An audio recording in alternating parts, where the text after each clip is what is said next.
ഒന്നാം ഘട്ടത്തിൽ വോട്ടിംഗ് ശതമാനം 80% പിന്നിടും എന്ന വിലയിരുത്തലാണ് സംസ്ഥാന തിരഞ്ഞെടുപ്പ് കമ്മീഷൻ. വിവിധ ബൂത്തുകളിൽ വോട്ടിംഗ് യന്ത്രം തകരാറിലാക്കുന്നത് വോട്ടെടുപ്പ് മന്ദഗതിയിൽ ആക്കുന്നുണ്ട്. നമുക്ക് കണ്ണൻ നായരിലേക്ക് പോകാം. ആദ്യം കൊല്ലത്ത് നിന്ന് കണ്ണൻ നായർ വിശദവിവരങ്ങൾ നൽകും. Kannan, good morning. ഏത് ബൂത്തിലാണ് കണ്ണൻ ഉള്ളത്? ആരൊക്കെ വോട്ട് രേഖപ്പെടുത്താൻ എത്തി? തിരക്കുണ്ടോ? മോത്തി, നല്ല തിരക്കുണ്ട്. തീരദേശ മേഖലയാണ്. നീണ്ടകരയിലെ സെന്റ് ആഗ്നസ് സ്കൂളിലാണ് ഇപ്പോൾ ഞാനുള്ളത്. ഇവിടെയാണ് RSP സംസ്ഥാന secretary Shibu baby John vote ചെയ്യുന്നത്. 10 മണിയോടുകൂടി വോട്ട് രേഖപ്പെടുത്താനായി എത്തുമെന്നുള്ളതാണ് അദ്ദേഹം അറിയിച്ചിരിക്കുന്നത്. പഠിച്ച കോളേജിൽ ആദ്യ വോട്ടറായി വോട്ട് ചെയ്തത് കൊല്ലം MP ആണ്. പതിമൂന്നത കോളേജിൽ MK പ്രേമേന്ദ്രൻ MP വോട്ട് ചെയ്തത് അദ്ദേഹം ഇരുന്ന ക്ലാസ്സിൽ തന്നെയാണ്, പ്രീ ഡിഗ്രിക്ക് പഠിച്ച ക്ലാസ്സിൽ തന്നെയാണ്. അദ്ദേഹം പരസ്യമായി സന്തോഷത്തോടുകൂടി സംസാരിക്കുക തന്നെ ചെയ്തിരുന്നു. ഇനി ജില്ലയിൽ വോട്ട് ചെയ്യുന്ന പ്രമുഖർ KN ബാലഗോപാൽ ധനവന്ത് അദ്ദേഹം അല്പസമയത്തിനുള്ളിൽ കൊട്ടാരക്കര മാർത്തോമ സ്കൂളിൽ വോട്ട് രേഖപ്പെടുത്തും. അതുപോലെ തന്നെ മന്ത്രി KP Ganesh Kumar Pathanapuram Mount Tabor സ്കൂളിലാണ് വോട്ട് രേഖപ്പെടുത്തുന്നത്.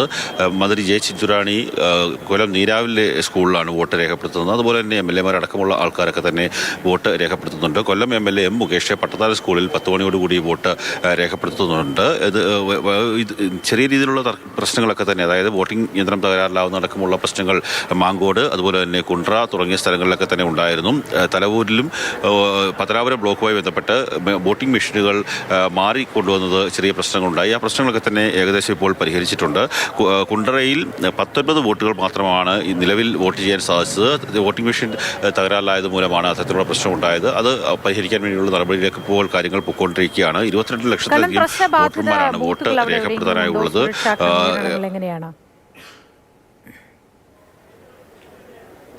61 പ്രശ്നബാധിത ബൂത്തുകളാണ് കൊല്ലം ജില്ലയിലുള്ളത്. അതിൽ നിലവിൽ വെബ്കാസ്റ്റിംഗ് ഉണ്ട്. അതുപോലെ തന്നെ ഓരോ വോട്ടർമാരുടെയും വീഡിയോ ചിത്രീകരിക്കുകയും ചെയ്യുന്നുണ്ട്. നിലവിൽ ആ സ്ഥലങ്ങളിലൊന്നും തന്നെ പ്രശ്നങ്ങൾ റിപ്പോർട്ട് ചെയ്തിട്ടില്ല. 61 ബൂത്തുകളാണ് അത്തരത്തിലുള്ളത്.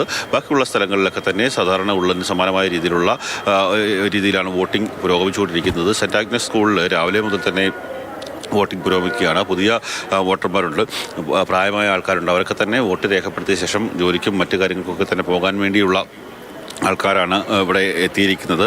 വലിയ തിരക്കാണ് ഓരോ പോളിംഗ് ബൂത്തുകളിലുമുള്ളത്. ഏതാണ്ട് 9% പോളിംഗ് ഇതുവരെ ജില്ലയുടെ വിവിധ ഭാഗങ്ങളിലായി രേഖപ്പെടുത്തിയിട്ടുണ്ട്. കിഴക്കൻ മേഖലയിലും ശക്തമായിട്ടുള്ള പോളിംഗ് നടക്കുന്നുണ്ട്. തോട്ടം മേഖലയാണ്. തോട്ടം മേഖലയിൽ തൊഴിലാളികളായതുകൊണ്ട് തന്നെ അവർക്ക് വോട്ട് രേഖപ്പെടുത്തിയ ശേഷം ജോലിക്ക് പോകുക എന്നുള്ള ലക്ഷ്യത്തോടു കൂടി എത്തുന്ന ആൾക്കാരൊക്കെ തന്നെയുണ്ട്. എന്തായാലും നിലവിൽ കൊല്ലം ജില്ലയിൽ ശാന്തമായി തന്നെ വോട്ടിംഗ് പുരോഗമിക്കുകയാണ്.